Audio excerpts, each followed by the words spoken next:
Welcome to Tabletop Gaming Guild. Tabletop Gaming Guild is a podcast that's all about the experiences and memories that playing board games with friends and families can create. Today, your hosts, as usual, are Nathan, James, Dan, and Peter Bess are here, and we're going to talk about what we're doing during this quarantine, how we're keeping sane, different things you can do to relieve that lack of social interaction. Fun. So, how are you guys all doing? I am doing very well, actually. Yeah, a lot of online communication with people, a lot of Zoom sessions, and a lot of Skype sessions, and trying to get in as many games as possible. Now tell me a little bit about the Zoom thing, because that thing seems to be popping up all over the place. Yeah, so I had used Zoom a couple of times just for work purposes over the years or year or so. And then, of course, now, like you said, it's just popping up all over the place just because it seems like now that everyone's quarantining themselves or isolating themselves or whatever, it's one of the easier platforms to use when it comes to like setting up online meetings with multiple people. I know I think the free version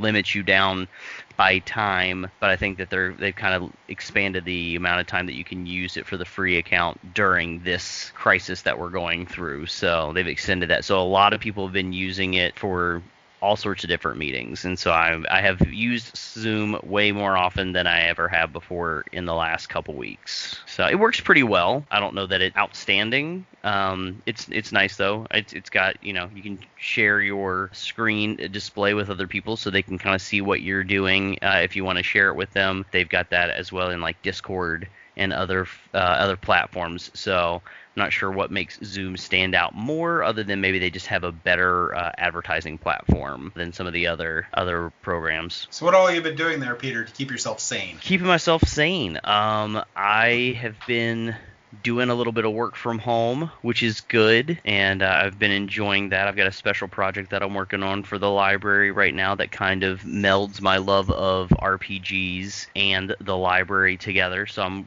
doing that. Going to hopefully be announcing that here in the next week or so and putting it out there for the community here in Butler to hopefully participate with, and then I'll be letting all of my friends who like games know about it as well, because I think they would enjoy it.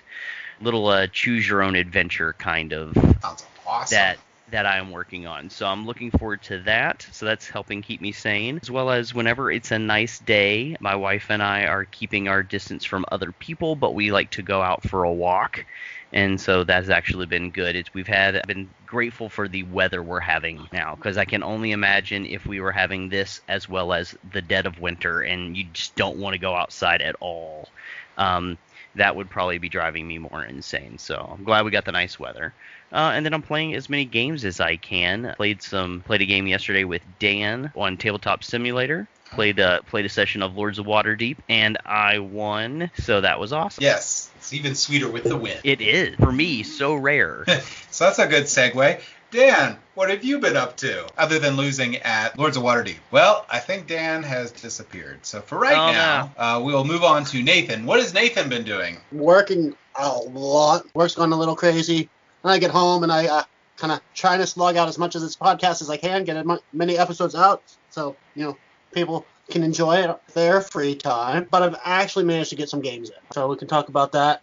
Work. I may actually have a little bit more time off of work because we are now tightening up our quarantine restrictions. We're making sure we don't have like cross shifts, so we can't do overtime anymore. The day shift has to be gone like an hour before the night shift comes in, and we can't do cross shifts, so I can only work every other Saturday day now instead of every Saturday. So I should, in theory, be doing fewer hours at work and have more time for the podcast and games. So that's good news. Yeah, that's good news. So it looks like Dan's back. So back to Dan. What have you been doing? Well, what have I been doing to keep sane? I cannot sit on my tuchus and do nothing. I have to be moving. I'm used to being so busy as part of the store that I've picked up the call, started organizing events, which is what I do for the store, but online. So, like, I set up a Discord server for the store, and I've gotten, like, 40 or 50 of my associates / customers on it. Some of you are included in that, of course, already. So we've just been using it as a platform to try to get people involved into various gaming projects. We've got some Magic going, and we've got some tabletop going. I don't think anyone's running a D&D session on there yet, but I'm hopeful that they'll make use of that platform for that purpose as well, since we had a lot of D&D in the store. And then, like Peter, I've made it part of my schedule to go out every day for like a 20 to 30 minute walk just to get myself out of the house.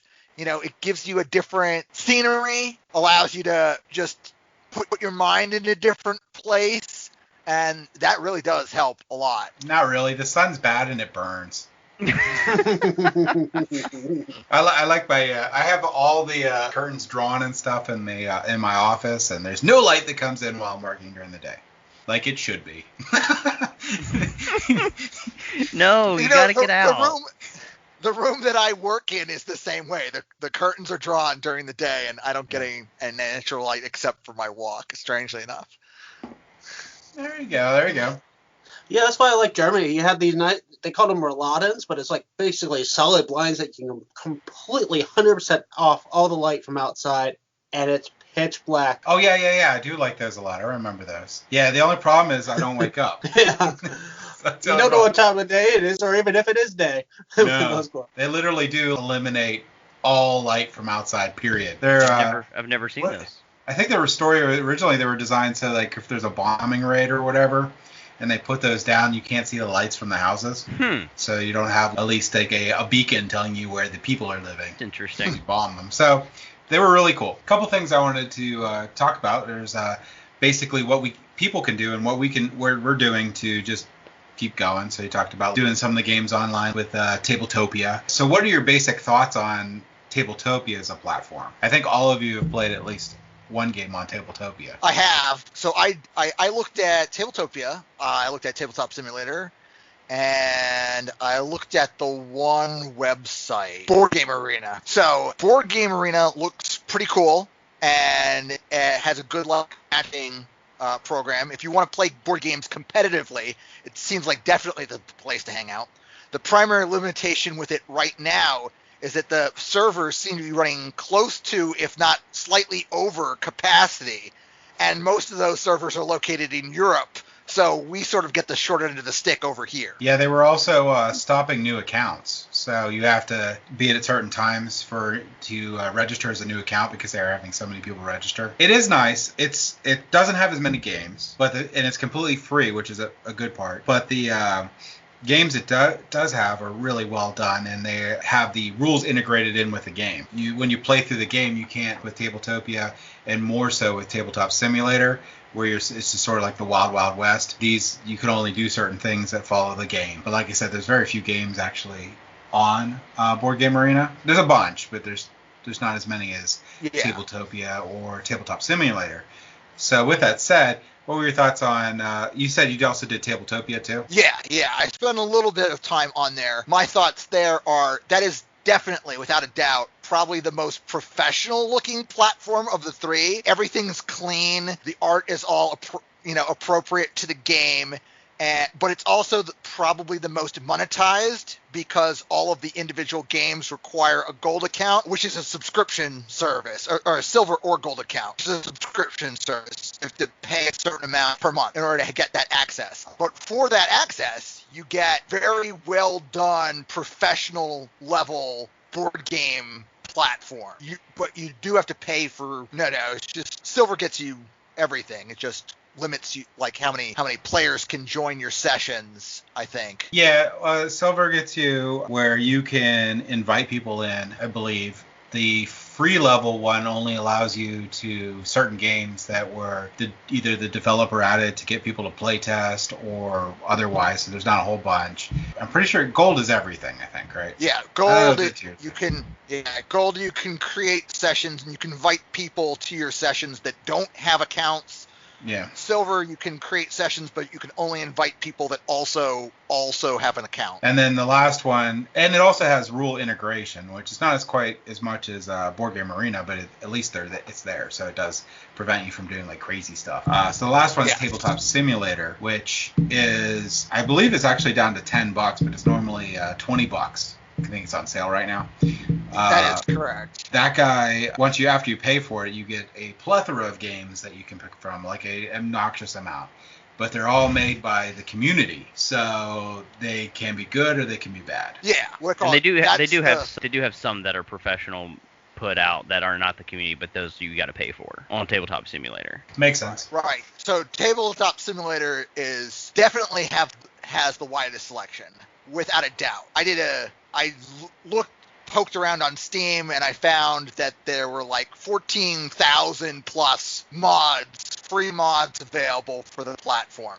Not all of those necessarily equal unique games, because for some games have multiple mods available for them. For example, loading up the mods tends to be a little bit dicey, because you might see a mod and it looks okay, you download it, you install it, you boot it up, and then you discover that there are objects in the mod that fail to load because they reference sources that are no longer online or on servers that are currently down, etc., etc. So the mod doesn't load properly, or certain objects in the mod don't load properly. The game is often still playable unless it's like totally broken. The mod for Spirium, sadly, is totally broken. None of the resources will What? Oh man, Spirium is such a good game.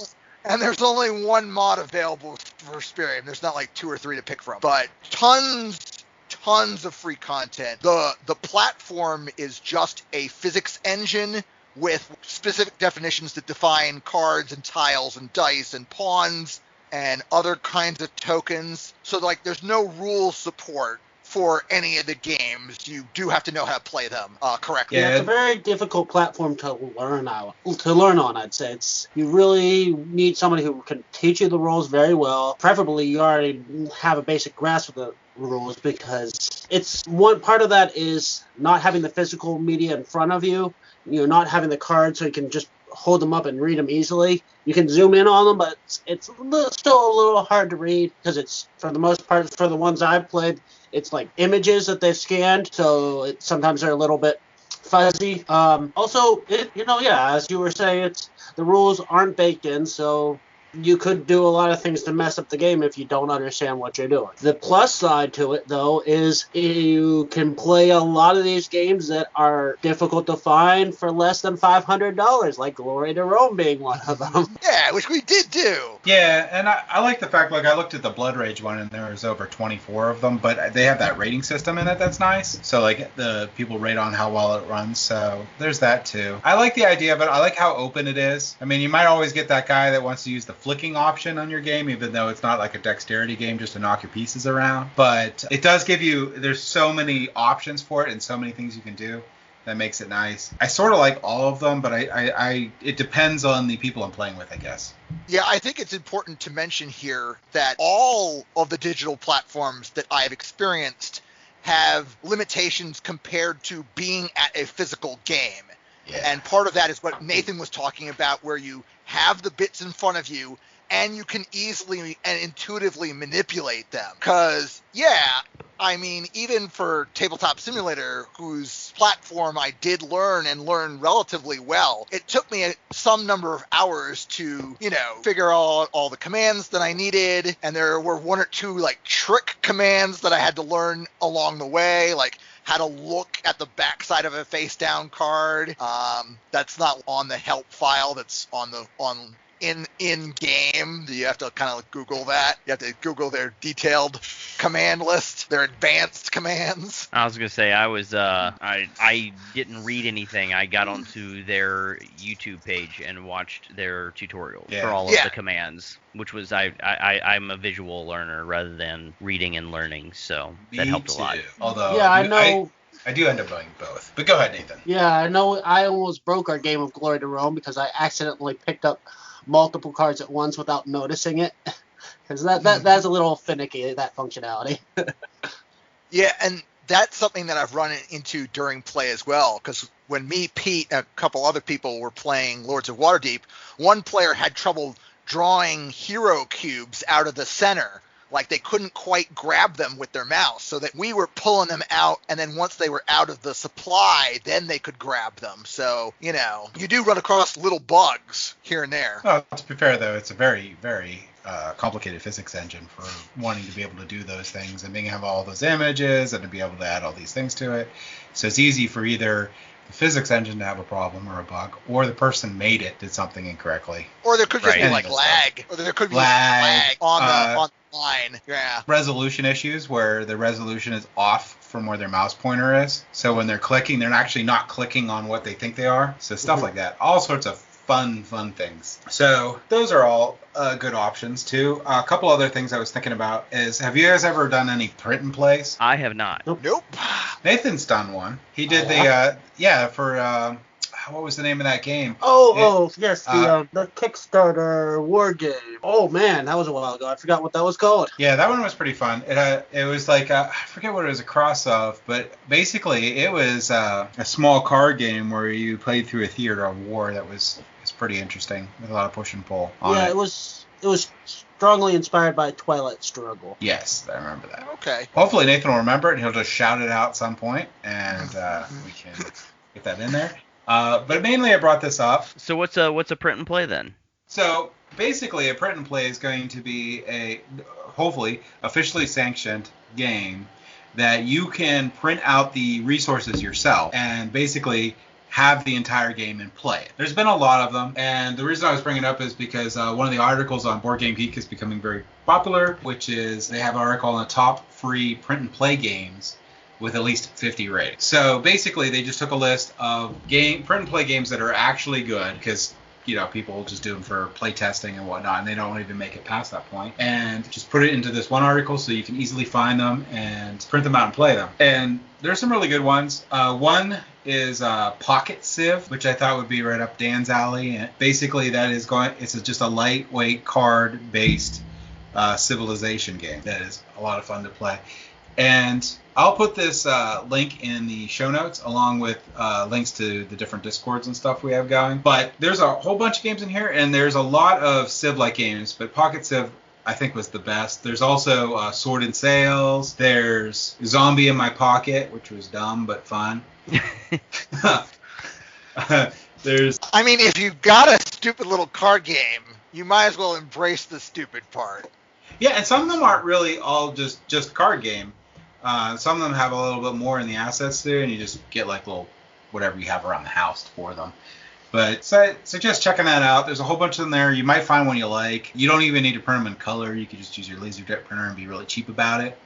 But one print and play that I definitely wanted to mention, two actually. The first one is Glory to Rome actually has a print and play version, and I don't feel bad.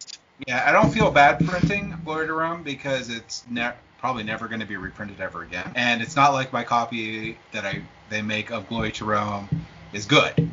So if they reprint Glory to Rome, or I could get my hands on it by probably taking it from Dan, then I will. But in the meantime, print and play option's really good.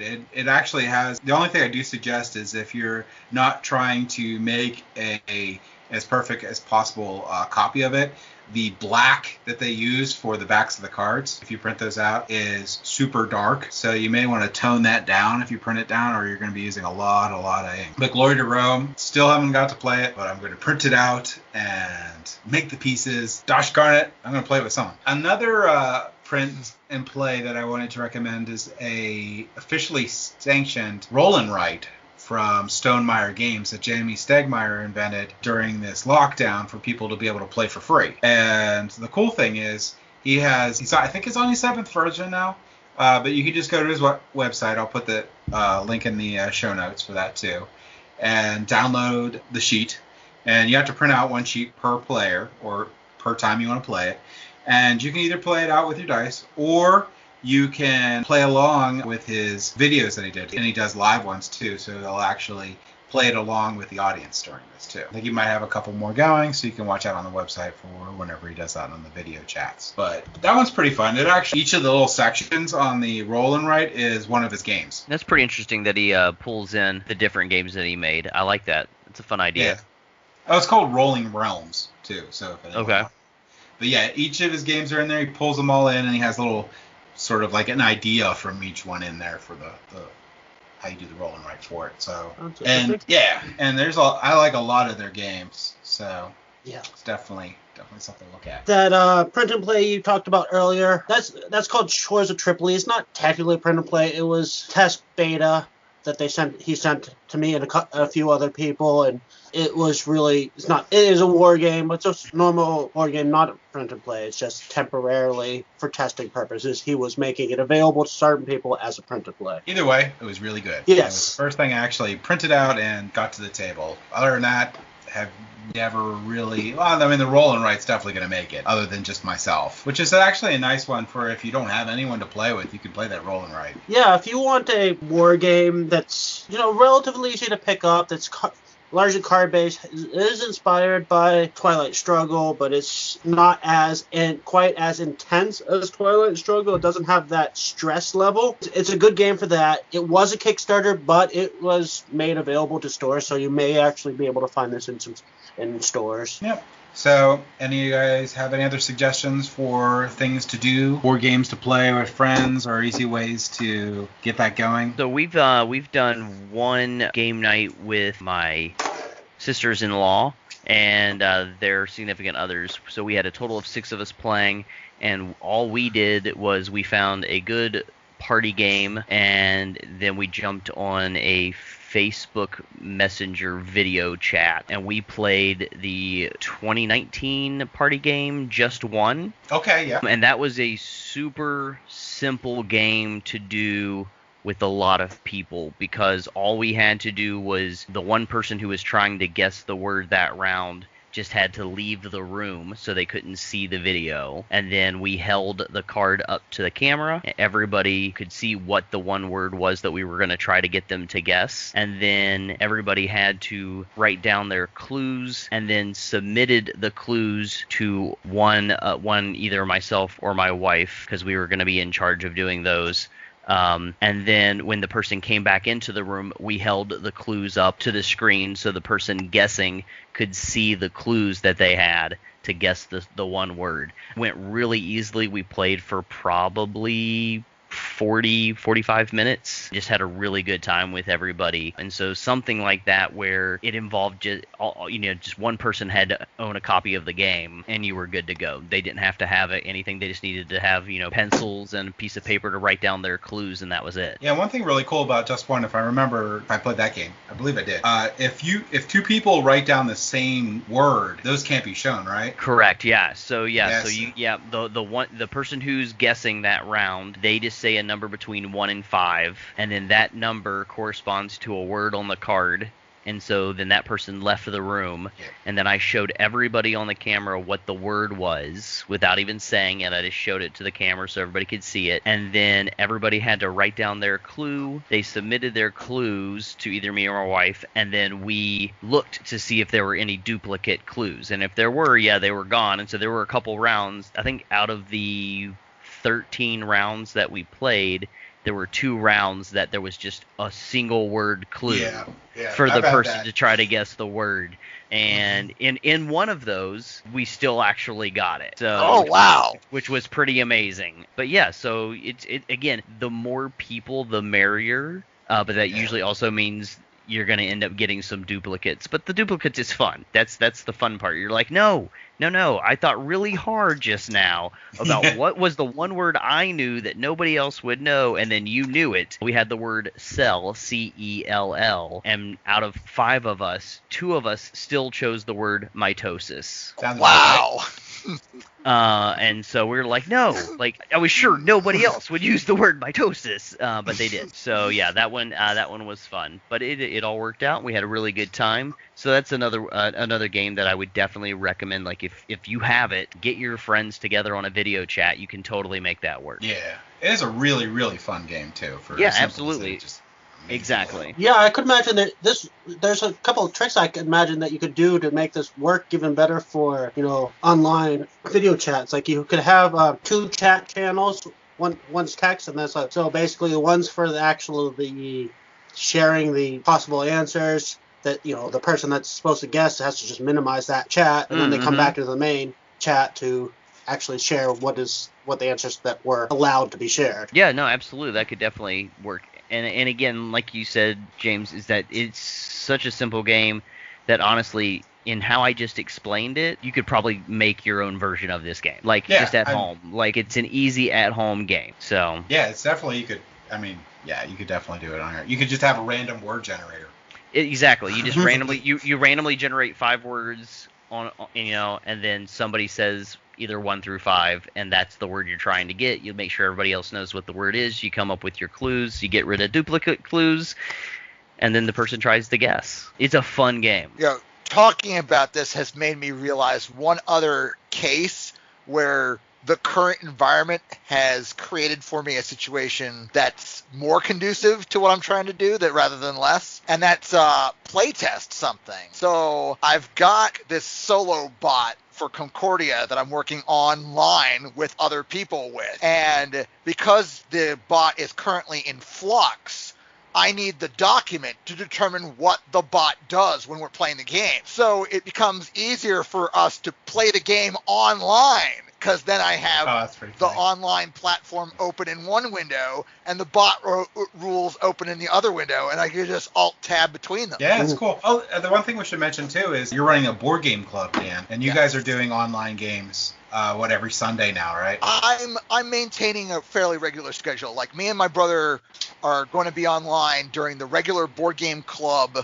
In the store, we ran Saturday afternoons, so we're going to be there Saturday afternoon. Okay. Me, Peter, Ken, my brother, and 1 or 2 other people seem to also gathered last Sunday, and that seems like something that could repeat itself. So I'm open to opening up that other day, and then if we could get another one in the middle of the week, I'll be set. There you go. All right, so I'm gonna probably move on to some fun stuff, at least for me, that I'm super excited about. But I will save the one that I am super, super excited about for at least second.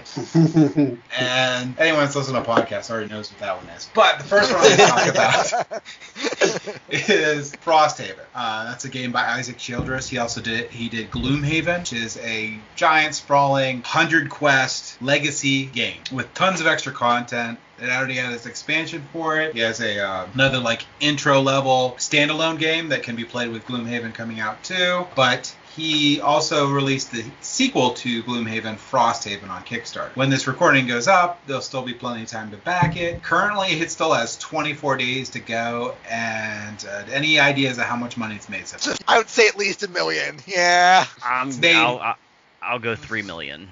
Okay, well, it's already made $6,649,000. Dang. It is blowing out the water. It is an amazing game. And one of the things that I super appreciate about the game is he did, which is nice every once in a while. And I will talk about a game that I do like the stretch goals for, but Frosthaven does not have stretch goals at all. You just buy the game at a discount, and you can get the original game through it too at a discount, and you can get all the expansions and the sticker packs and the metal coins and the solo campaign pack for both Gloomhaven and Frosthaven, and there's different backing levels to make it even cheaper to get all that together. And they also offer a broken token insert at a significant discount too. And if any game needs an insert, Gloomhaven and I can almost guarantee Frosthaven are it, because the game doesn't actually take that long to play. If you're talking about like Descent or Descent 2nd Edition, Descent was like 4 hours. Descent 2nd Edition takes about 2.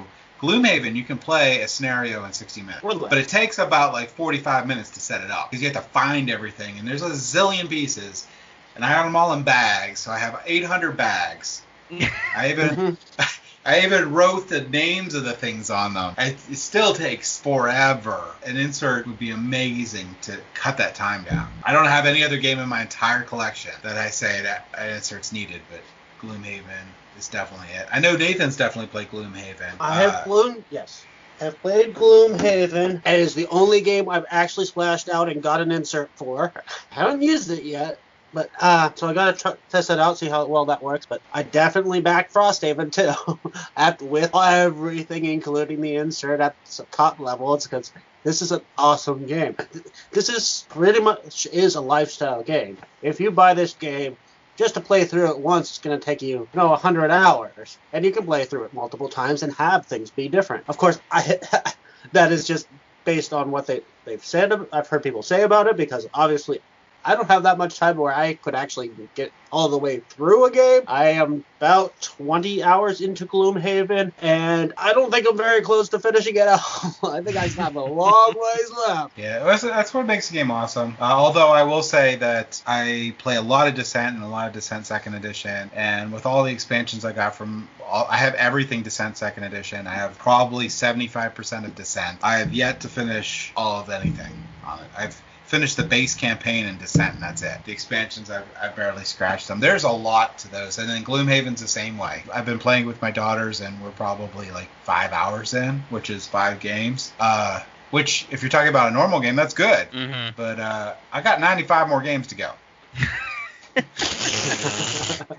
And that doesn't include the expansion I didn't get. Now, unlike I did debate back and forth whether I was going to get the sticker pack or not to be reusable stickers, but I didn't. So I will probably end up buying the reusable stickers in the future and a new board. But I'm not ripping up cards because I just can't do it. Yeah. Just can't do it. It physically harms me. There's a tear rolling down my cheek when it happens. It's just not good. I couldn't rip them up in Pandemic. I always just get a little bag to put the Bosley torn up cards in. Yeah, I actually have the used bag, so I put them all in there, nicely and neatly.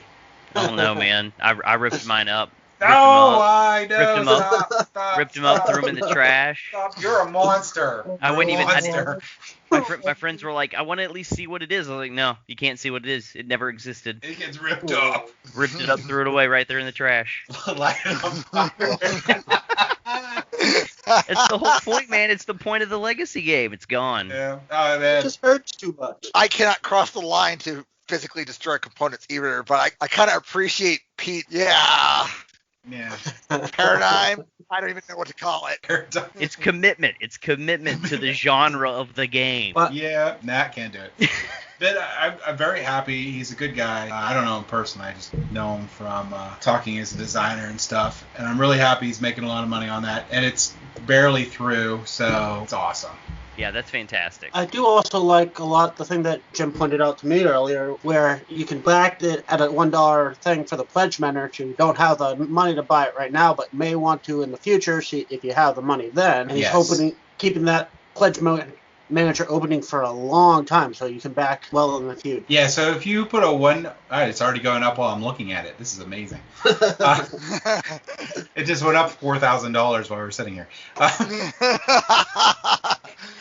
So if you do a $1 pledge, because of a lot of people are actually having issues with financial problems because of this time frame. If you do a $1 backing, he's going to keep the pledge manager open. I believe, you have to double check, but I believe he said till the end of the year, which is an extremely long time. So you have all the way till then to get your funds to purchase it at the discounted prices that you get on the Kickstarter. Yeah, that seems appropriate given the extenuating circumstances that we're in. Yes. So if I had to ask you a question, and the question would be, who is the greatest board game designer on the face of the planet? What would you say? What would I say? We'll see who gets the answer correct. I mean, there is no correct answer. No, there is. But the correct answer is Richard Garfield. I'll go with Richard Garfield. No, that's not. Is it the other Kickstarter you want to talk about, designed by Caleb Zawar? Nope.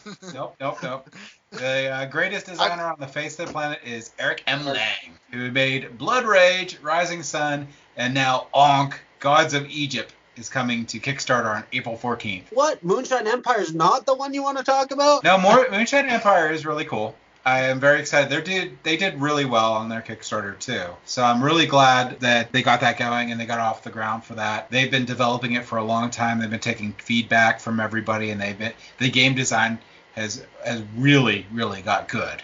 So I'm really happy for them. I do like the way that Moonshine Empire looks. It is a nice little looking game. It's got looks like it has nice tactility with your little crocodiles and all your little meeples. Yeah, and they streamlined the rules a fair bit since the last time I played, which is really cool. They did shore up all the art, which is really good. They fixed up and they made their miniatures for the boats and the ATV, and the other thing's really nice. So, yeah, Moonshine Empire is definitely a really good name. I think it's in its final days right now. You guys, reviewed a while back, right? Like in the early episodes?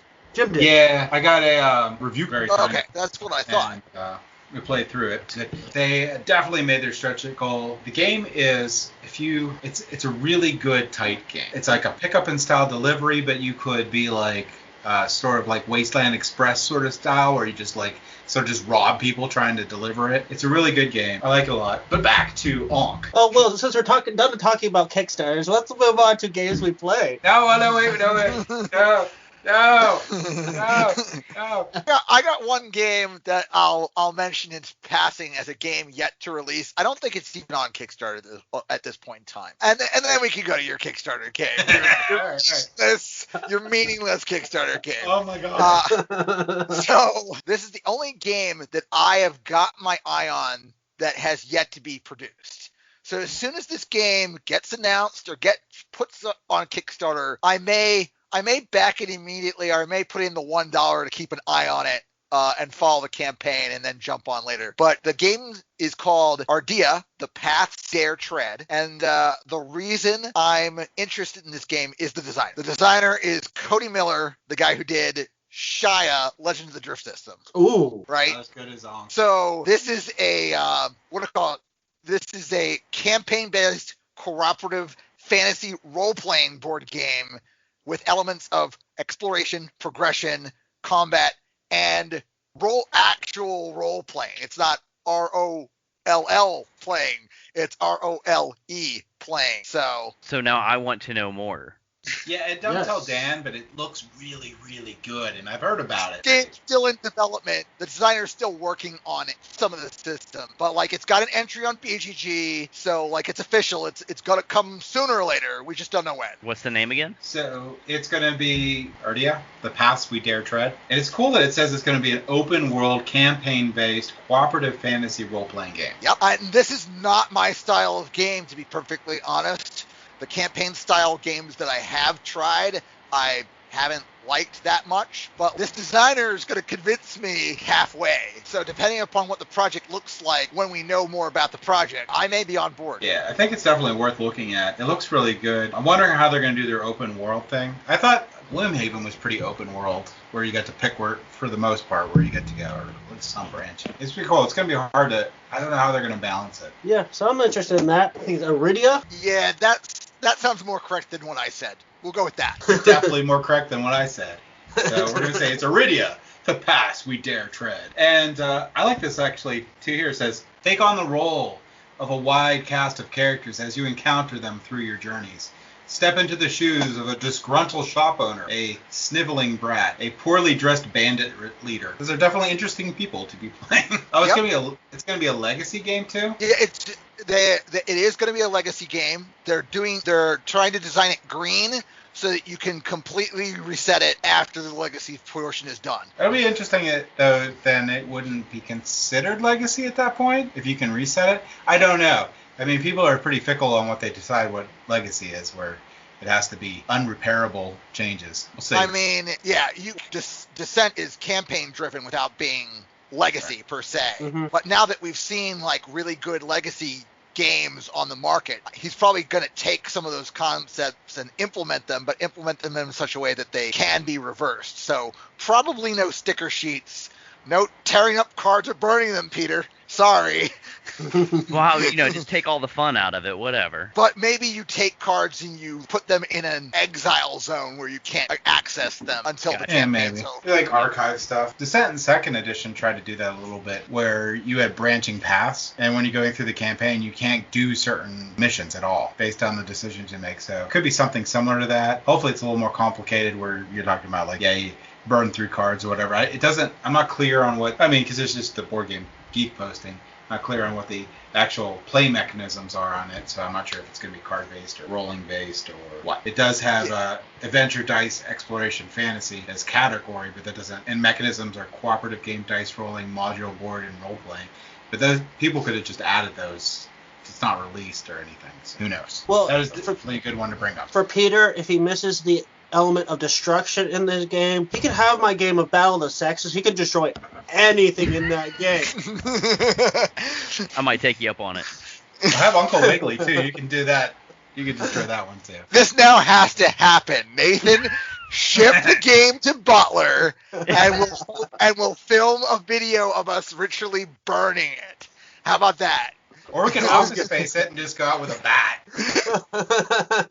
James, Yes, Ankh, tell us all Yes, exactly. Thank you for the segue.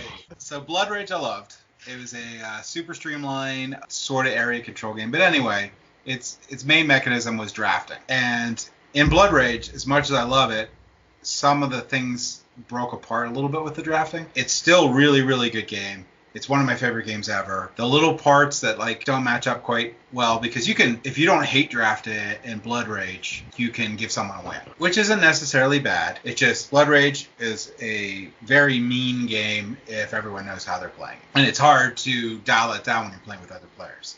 So Blood Rage I loved. The next came Rising Sun. Rising Sun was a lot of fun because you could play as sort of like little teams during the game, so you can team up with another player to get bonuses from them, with a Puerto Rico style mechanism where you get to pick the main action and the person that's allied with you also gets the main action and everyone else gets the sub action. So that was the advantage to allying for it.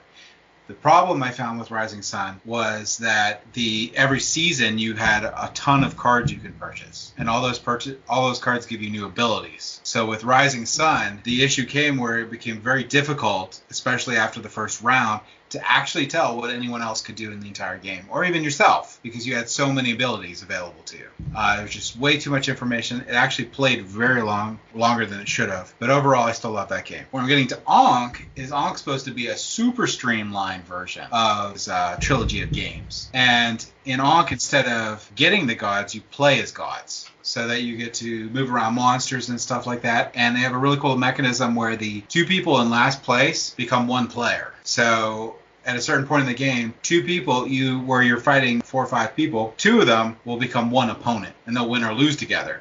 So they make the game much more difficult. Maybe it might cap off that runaway leader with it if that happens. I don't know. I'm really excited about it. I liked all the other things he did. I am definitely backing this. I don't know how much it costs, so that's why I haven't backed Frosthaven yet. Yeah. The two people teaming up, Root had a similar mechanic where you could team up with somebody, but you couldn't be the leader to do it. You had to team up with somebody who was behind on points, and it did restrict what your end game goal could be, what your win scenario could be. So, yeah, and that was interesting in that one. It kind of changed the game when that happened. So I'm kind of interested to see how Ankh uses that mechanic. Yes, and unfortunately I'm going to probably talk about this game every single podcast until I get it. It's not even available on Kickstarter yet. No, not until April 14th. Actually, this bad news for us, gentlemen. This could not come out for another year and a half because of the miniatures. I know. Oh, which gets me into something I've been doing while working at home. Is painting miniatures. I've seen some of your efforts. Yes, I did one Blood Rage miniature, but I've almost finished Imperial Assault. I'm almost done with Descent First Edition, and I'm pretty far on my way to finishing Descent Second Edition, and I almost have Scythe done. That's a lot of pretty painting. impressive, man. Yes. Well, he does have a built-in workforce. I do. That is very helpful. I don't know. It's fun painting miniatures. Definitely relaxing. And I'm not an expert at it, or even close to being good, but it's not too hard to add some color to the miniatures and make them look board game ready. So what other fun and exciting things have you guys been doing or are interested in? I've gotten a few games to the table. Finally got to play one of last year's big hits, which was Gizmos.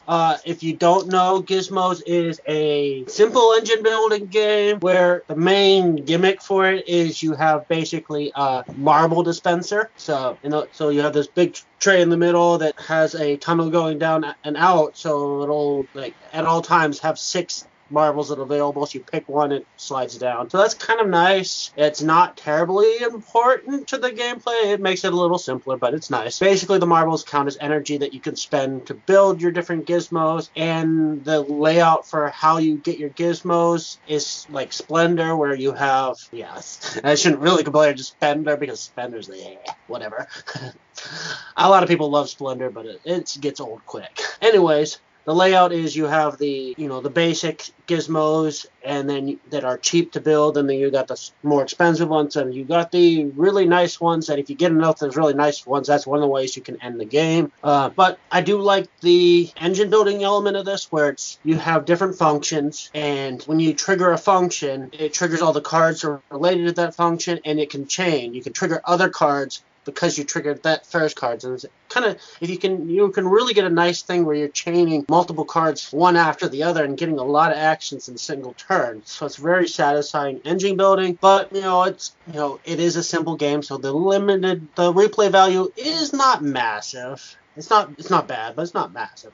You kind of learn everything that is in that game fairly quickly, and an expansion wouldn't hurt. Yeah, that one was a CMON game. Yes. Sort of way overproduced. I'm surprised they didn't put an expansion out for that yet. I thought it sold pretty well. Yeah, I remember having a copy in the store, so. Yeah, it was a huge buzz. Yeah.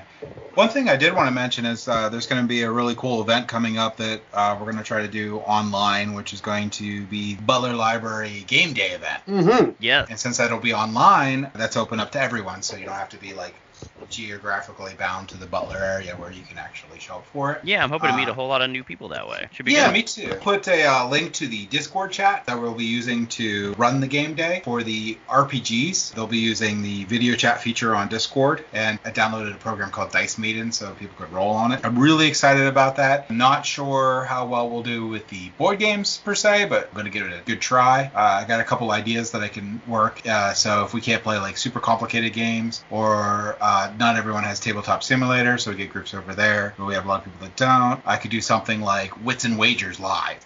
Yeah, that would work. Or something cool. We were just talking about Just One. That would work pretty easily, absolutely. too. I was going to say, you can use the video feature for that. And, Peter, are you going to be running a D&D group, or? I will probably reach out to the group that normally comes for my D&D table and see if they're going to be available to participate. If not, I will probably just dive into one of the other board games or whatever it is that you guys got going. So, but I will reach out to them and see if they're able to do the video feature in Discord. If they are, then I will run for them, because I'm sure they're going to want to get back to the game. It's always hard when you only get to play with an ongoing group once every 3 months, but they've been enjoying it so far, so we'll see what happens. Yeah, I'm really excited. I just wanted to say that I've already signed up to participate as well, so I'll be there trying to run board games, chaining the crowds with James there. Yeah, I'm hoping we get a good turnout. I'm hoping people aren't too put off with the online format, so I'm hoping we get a good showing on that. I know you said you were going to run, what was that game called? Godfather, Corleone's Empire. Yep. And that one's going to be on Tabletop Simulator. Yes. Yeah, that game, if I am not moderating and moving people to different places, I'll definitely want to play that game. Yeah.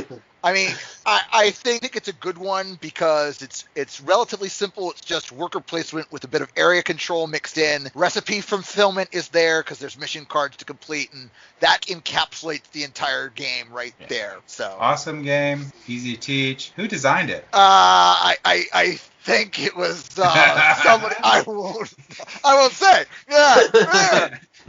Eric Lang, maybe. Yes, that particular game was made by Eric Lang.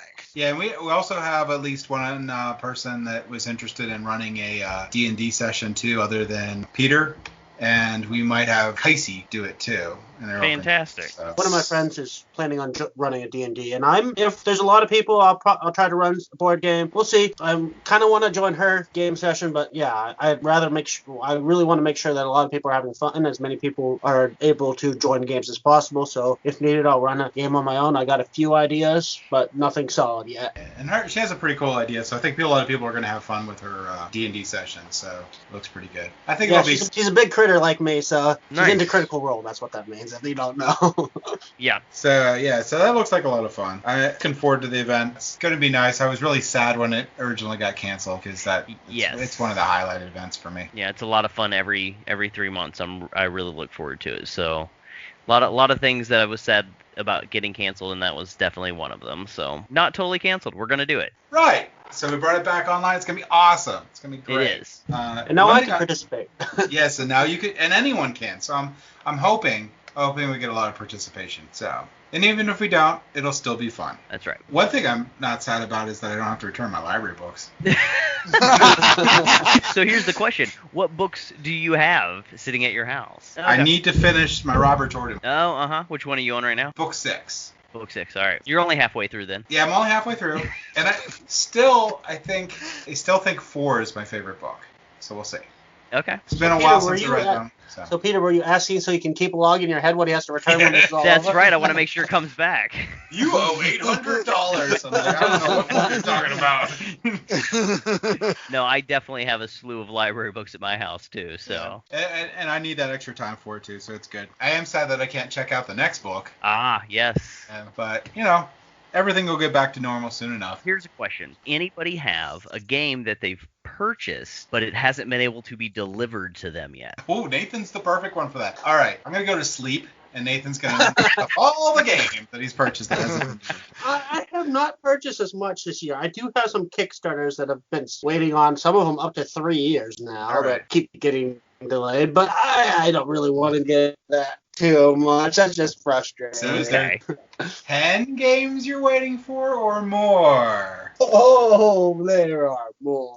I think there's like 14. Yeah. I'm still waiting on Blood Rage Digital, Yeah. and I will be waiting on Ankh as soon as it shows up. How about you? Have you guys ordered any games you're still waiting on? Well, I ordered a card game, and again, it's one of those. This one isn't. It's already released, so I'm not waiting because of that. I'm waiting because of delivery issues due to the whole virus issue. So wondering if and when it'll arrive. But I have on order The Crew, The Quest for Planet 9.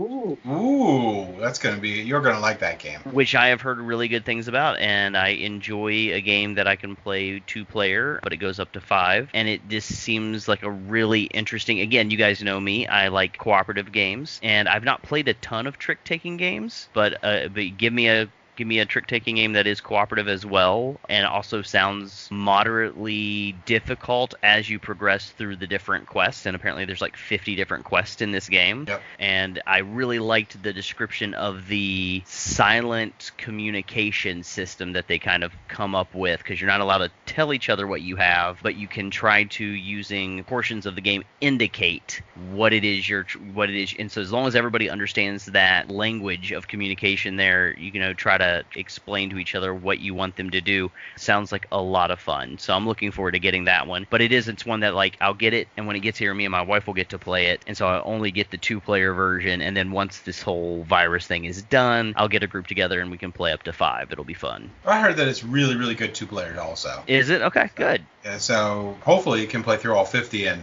it's going to be excellent. I'm looking forward to it, but that's the only one that I've got that I've ordered that I'm just sitting around waiting for. But like you said, waiting for Blood Rage Digital, I'm waiting for Wingspan Digital. So Yeah, well, they don't have pre-orders for that guy yet, right? for Wingspan Digital, No, I don't even think they got the beta out, right? no, they don't have the beta out yet. I think within the next couple weeks they're hoping to have the beta out. Yeah, and the new expansion's coming out this year too for it. Oh, I didn't know about it. On The order waiting. Oceana expansion. Yeah, the Wingspan Oceana Special. Interesting. That's the I do new- not have any games that I am waiting for. My last order/purchase sort of came in right before the shelter-in-place order landed, or immediately after. I did do something interesting, I guess today, is I sat down, downloaded a rules PDF. I found a mod for Tabletop Simulator on the workshop that was functional, and I learned a new game that I was interested in possibly acquiring down the road. I haven't actually had a chance to play it with somebody live yet, but when I do, I'll let you guys know how that goes. The Okay, game, cool. for reference, is Oh My Goods. Okay. Which the first or second edition? The rule book that I downloaded is the most recent one. Yeah, so it's like, they did a revamp of it, which is supposed to make it really, really good. So, Dan, I wanted to ask you about a game that you brought up on Underrated Games episode that I've been playing with. That'd be Grifters. How dare you play a game before me? So have you Grifters- played this game? Yeah, I played it a few times, and if people didn't catch the Underrated Games episode, it's a set collection game with an interesting mechanic where you have a hand of people, and you can play them as an individual to get the card power. You can play them as a set to complete a mission in the center, and the missions gives you rewards, and if you collect sets of missions, you get extra points at the end of the game. So it's a pretty simple, straightforward game in that element, and it is a lot of fun, and there's a lot of interesting little abilities for the different cards. I did find that I felt like it needed an expansion, though. After like 4 or 5 plays, I kind of knew everything that was in the deck and in the missions, and it's like I wish there was a few more missions you could swap out. I'm pretty sure it has an expansion. So it has a second standalone game called Grifter's Nexus, with slightly different mechanisms and a completely different set of cards. And unfortunately, you should not mix the two sets together because some of the cards from the first set are totally unbalanced if you use the new rules in the second set. Yeah, I personally have played Grifters, I don't know how many times, but it's gotten less awesome than like the second time I played it, but it hasn't gotten less awesome than like the 5th time I've played it. You know what I mean? Yeah. I don't play that many. It's kind of on the simpler side for me. I do tend to play the more complex game. I did really enjoy it. Yeah, and I could kind of see your face when I was saying you were seemed a little unhappy that I didn't like use over this game. He's just going to kill you. I did enjoy it. Yeah, no, I'm not going to murder you in your sleep because you didn't like a game that I love. Just when you're awake. We have different tastes, and I accept that. You're willing to admit that it's an objectively good game. I'll take that. Dan, you have a game that I want to get off you, and Nathan now has a game that I want to get off of him. Both are impossible to get. I know it. For me, it's Glory to Rome. What's his? Rex. Oh, Rex, that's one too. Twilight. That's so you guys play Twilight Imperium, set in the same universe, and you play Dune, right? Yep. And what they did with Rex is a reprint of Dune, but with the Twilight Imperium universe. And it came out in a time when Dune couldn't be reprinted. And so it's pretty much impossible to get now then, or? Yeah, because it's out of print stuff. Okay. He's like, and I got this game here for $30. I don't know what it is. I'm like, oh my gosh! No, I know what it is. Why? I jumped at that one. I knew what it was. And that's definitely what I wanted to play for a long time. And I did love Dune, so I'd like to hear your thoughts on Rex when you get done with that. Which brings me to another point. When's the next? It's going to be a little while, but we definitely need to play another game of Dune. Yeah, play a game of Dune, because I haven't played it with you guys yet. Right. Yeah, that sounds like something we needed to organize. It is. 4 of us could play Dune together. 4 is a good enough number. We don't need necessarily more or less. Yeah, we could play it on Tabletop Simulator. Yeah, it's on there. Yeah, I didn't go looking for that particular mod because it wasn't in my collection, but I imagine that it is on there. And then you all have to dress up as your faction. Be the Space Guild, and I'm going to be the giant slug in the vat. How about that? Like a little tank. Scuba gear. What? Am I going to be the one of the fat guys with the heart plugs? No. Sounds good. That sounds like the worst one. Yeah, it depends on which version I'm doing, which movie or which book. Or where you go by the books. I don't remember that in the original book. I know that was in the movie. I must have missed it in the book. Yeah, I don't know if it was in the book at all. And I know they're coming out with Dune again, but I think it's a series, though. I don't think it's a single movie, right? I think it's 2 parts. 2-part movie? I'm pretty sure. I'm super excited about that. They put a lot of money into it, so it should be really good. Yeah. I don't know. There's not too many movies I'm like, or series/movies other than the Robert Jordan Wheel of Time series, the Dune series. I don't know what's happening with the Lord of the Rings series, but that one. That's about it that I'm looking forward to. Oh, wait, never mind. There's a lot. Avatar series. I'm looking forward to that. Oh, man. I'm going to keep renewing that book over and over again. Right. So when am I going to talk you guys all into painting miniatures? I already do paint miniatures. That's right. Have you been painting anything normally yet? I haven't right now, no, because I've just been. I've got a couple other projects that I'm working on right now, but I've got them in my basement ready to paint whenever I get the time. Are they Reaper minis or for D&D or? They're for D&D. Most of them are WizKids that I got from the comic book store. Okay, yeah. That's the WizKids is the normal D&D model line, right? Yeah, they are. Yeah. So I've got mostly those. I think I've got maybe 1 or 2 Reapers that I got from somebody else, like when they were getting rid of some from their collection. But the vast majority of everything that I have down there is WizKids. Did you paint a Beholder yet? I have not painted a Beholder yet. Now, the biggest miniature that I have done so far is one of the WizKids adult dragons. Okay. And then the smallest miniature that I've done so far are the WizKids goblins and kobolds, which are pretty small. So I've gone back and forth on some, the size of the miniatures, and I enjoy it. Like you said, it's a nice relaxing thing to do. Yeah. My only problem is in my house, I try to keep everything like that out of sight most of the time, and so it's down in the basement where there's not great lighting. But usually I'll go down there and I'll put on a podcast or some music or something and just paint for an hour or two, which is always a good time. You should post some pictures of your miniatures. I think I have in the past. I can always look them up again and repost some pictures of some of the ones that I've done. So, and now I've done, like, whenever I've introduced two of my nephews to D&D. And when I did, I made sure that I gifted them their first set of dice as well as their first painted miniature. Oh, that's really cool. So I've enjoyed getting to do that for my nephews because, again, I didn't start playing D&D until I was in about 30. Yeah, I think I've only been playing for about 5 years. So I was 30 probably when I played for the first time, and so I've been able to introduce my nephews at a much younger age. So hopefully they'll be playing for many more years to come. So do you like, when you do your play sessions, do you like doing theater of the mind better, or do you like actually using those miniatures? I enjoy using a battle mat and using miniatures or stand-in pieces for miniatures. That's probably what I've done the most, but I really, really enjoy theater of the mind when you're with the right person. Probably one of my favorite sessions in the last couple years has been sitting down with my youngest nephew, who's 10, and we sat down. He got home from school, walked in the door, and I was down home visiting my family, and I said, come on up, we're going to play some D&D. We sat down at the table, and literally a kid who you can never pry his face away from Netflix and his phone sat down at the table with me, just me and him, and we theater of the mind played D&D for 2 hours, and he had a blast as I just was describing things to him, and he was making up what he wanted to do. And so I think if you get the right person at the right time, theater of the mind frees you of the limitations that a battle mat and miniatures sometimes can limit you to it limits your creativity at times as to what you can do. But if you've got somebody who can see what you're describing, or if you have somebody who can describe things very well, I think theater of the mind can be a blast. And I was actually really surprised at how much my daughters like playing RPGs, because they're definitely big video game and board game and just TV,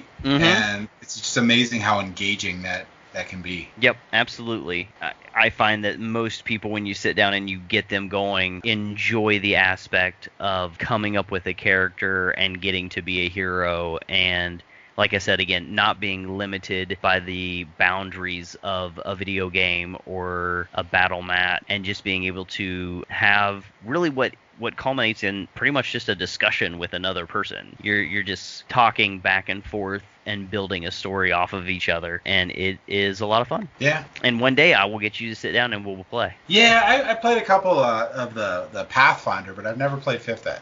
Mm-hmm. So I mean, it's just interested to give it a shot. My daughters love it, so I'm sure they can teach me how to make a character for it. I was going to say, one of them should run a game for you. I'm trying to encourage them to do it. They actually do their own role-playing thing, where they just throw out the rules, or they do like a call Skype role-playing game. Yeah, so that's fun. I think they'd really like being DMs at some point. I'm sure they would. But yeah, kids do whatever they want.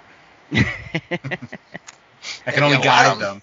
Or try to guide them. It's like herding mad cats. But, I was going to ask you, have you ever thought about making terrain? Yes, I have thought about it. I'm trying to think if I don't think I ever actually have, because I definitely have thought about it and what would go into it. I've watched a few videos, again, on YouTube. There's some really good series out there about making terrain and the different things, and some of it looks like it should be fairly simple to do. But I never have done a lot of different, drawing of battle mats or making maps ahead of time for things, but I've never gone so far as to actually build terrain for it. So again, that's the problem. Once you build it, you have to find a place to store it. That's true. So if you build a giant castle. Yeah, because I'm not going to want to throw that thing away after I spend that much time making it. So 50 hours of work, 4 hours of gameplay, trash can. Yeah, not going to happen. So.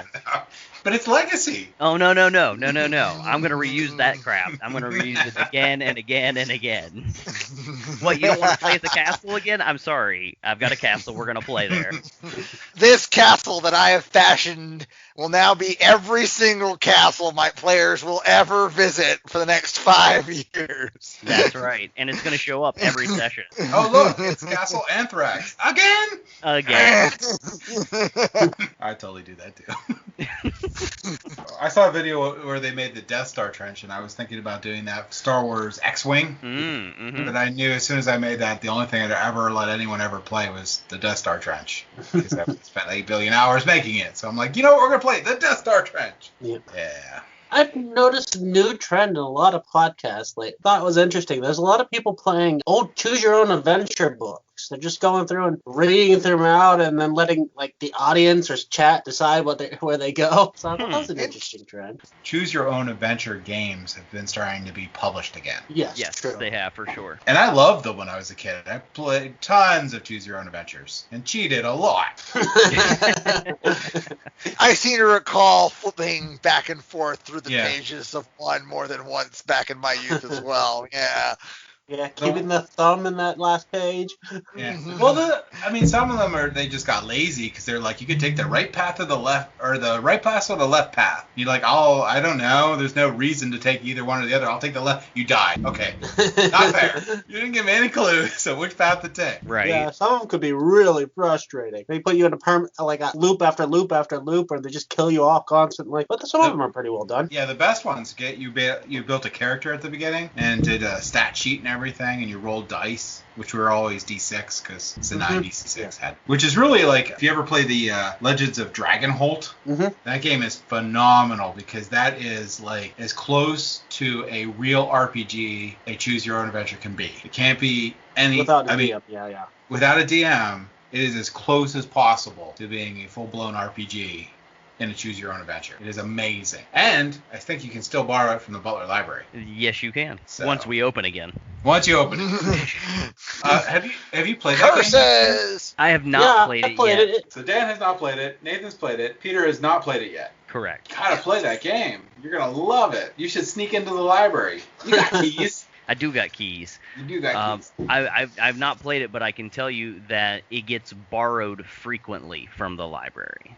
Yeah, it is amazing for what it is. I mean, if you boil it down to, it is a choose-your-own-adventure. It's a one-time play. It's an amazing choose-your-own-adventure. And it's nice there's no setup time. You can easily save where you left off because essentially all it is a series of books, and you just have to bookmark where you left off. Yeah, and it's a map, and you get to pick the locations you go to and stuff, and it's weird because it actually has time-based elements in it, which is really cool.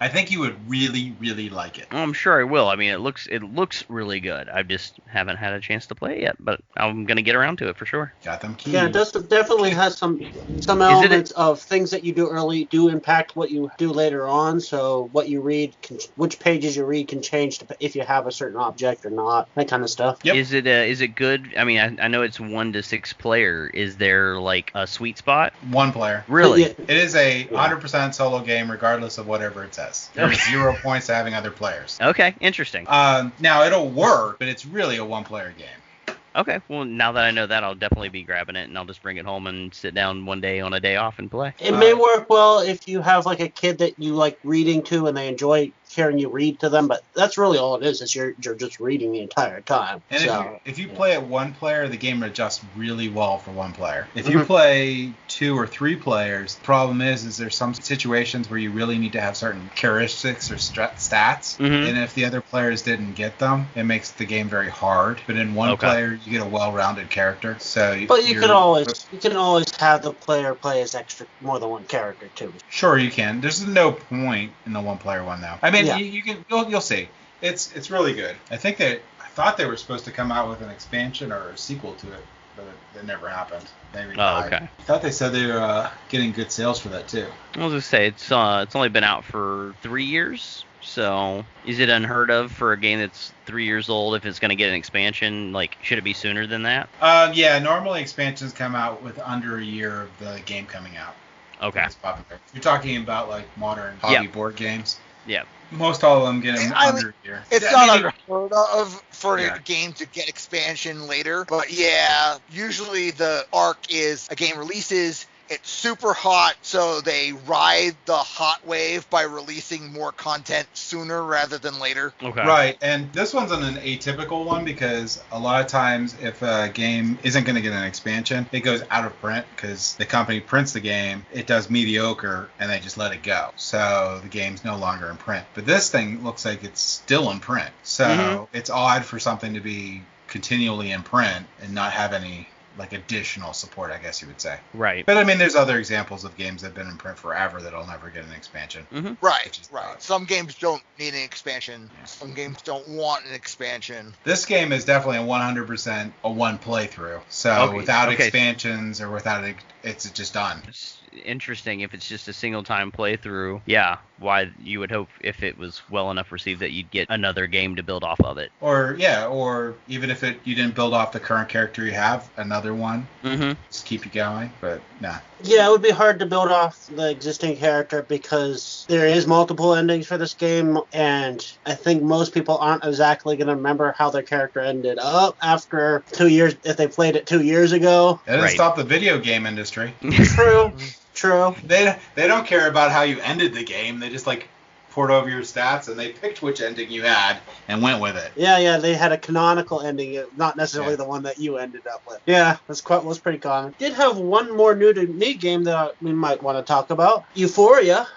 I just played that one. Has anybody played that other than me? Yeah, no, that one's in my collection and I like it. So I've only played it so far with 3 players. It's pretty straightforward, your worker placement with a really interesting theme where you are in essentially a dystopia and you have to manage the intelligence level of your workers. If your workers get too intelligent, when you roll the dice to see how intelligent each of your workers are, and then you get to place those workers. But if you roll too high, have too many workers or too intelligent workers, you end up losing your most intelligent workers. They run away, escape the dystopia. So that's interesting, and all the theme elements really kind of tie into it. The resources you can get. You can go to one territory and you can gather bliss, which doesn't really explain what that is. I don't know if it's like something they take to make them happy, or I don't know. But yes.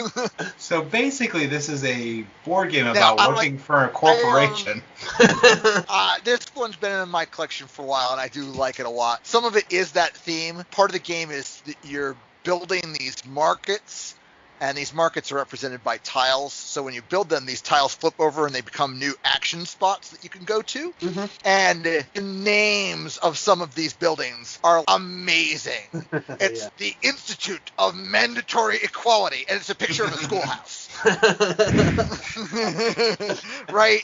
And stuff like that. And the games, the various systems of the game really interlock very well. Those markets that you flip over, if you haven't contributed to their construction, you take a penalty for the rest of the game until you can get one of your authority stars on it. The goal of the game is to get rid of all 10 of your authority stars. The first person who does that wins, period. So there's no victory points. It's a game about tempo rather than the accumulation of points, which makes it really interesting. Yeah, it's like early game, you're just generally just generating resources. But yeah, it's like once you start getting going and getting these markets built, things do tend to build up pretty quick. And, it has a nice, growth to the game. It really kind of gets more and more exciting as you go. Yeah, the one last thing that I'll say it has going for it is at the beginning of the game, you look at 4 recruit cards, and you get to keep 2 of them, and the recruits are tied to one of the 4 factions of the game. The factions all play pretty differently from each other because of the resources that you can gather, and the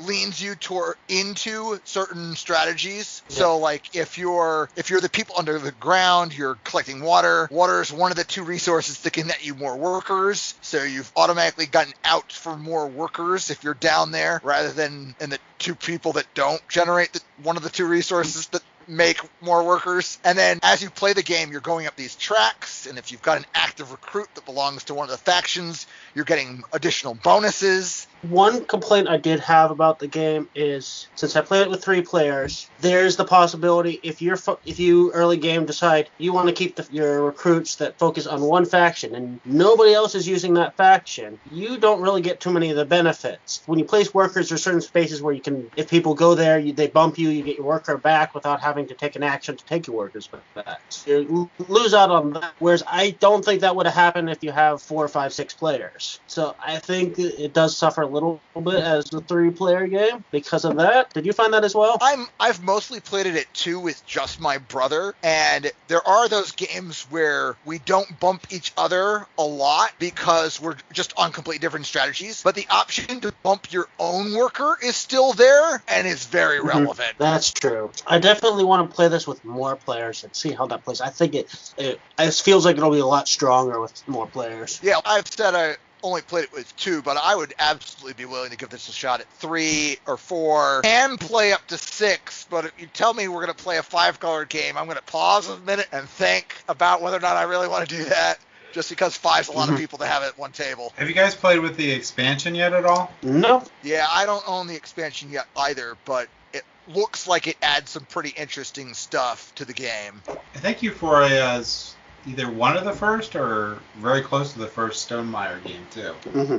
I believe it's their second. I think Viticulture was first. Okay, and then Euphoria, so. I do like the subtitle. So the full title of the game is Euphoria, Building a Better Dystopian. The expansion is Euphoria, Ignorance is Bliss.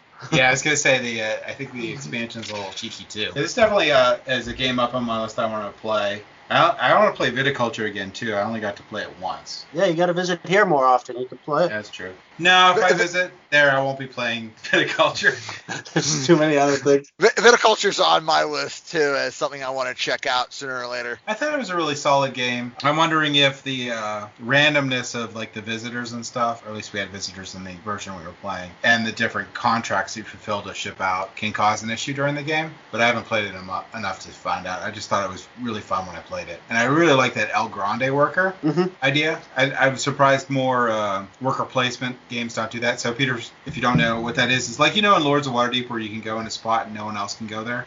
Well, in Viticulture, they have a Grande worker, which is a big worker. And that worker can go anywhere that anyone else did, or anywhere. So if you, in Lords of Waterdeep, if you take that one white cube that I need, if they had a Grande worker, I could put them there. Right.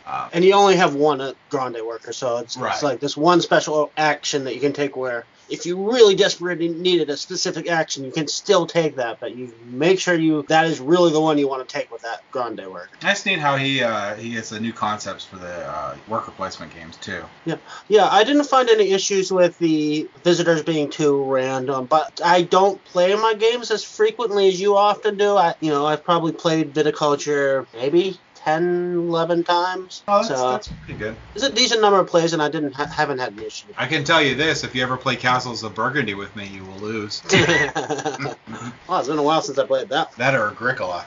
Oh, I will crush. I will make you weep and lament life. I'll pass on that one. What, lamenting life or playing Castles of Burgundy? No, I'll play Castles of Burgundy with you. I have no real interest in playing Agricola anymore. What? Agricola is awesome. Ube's play it out. But yeah, Castles of Burgundy is a really good point salad game. Or at least the epitome of point salad. More so than point salad? Yeah. I do like point salad, though, too. That is a fun game. How can it be more point salad than the game called Point Salad? I can tell you, dear sir, how it can be more point salad than point salad. We've already had this discussion. Yeah.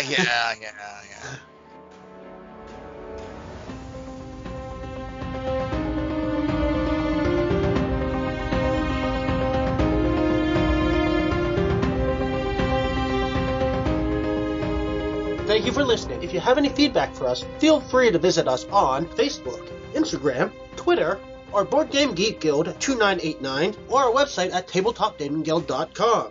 And don't forget to like, follow, and or subscribe. Tabletop Gaming Guild is a product of Tabletop Gaming Guild, LLC. All rights reserved.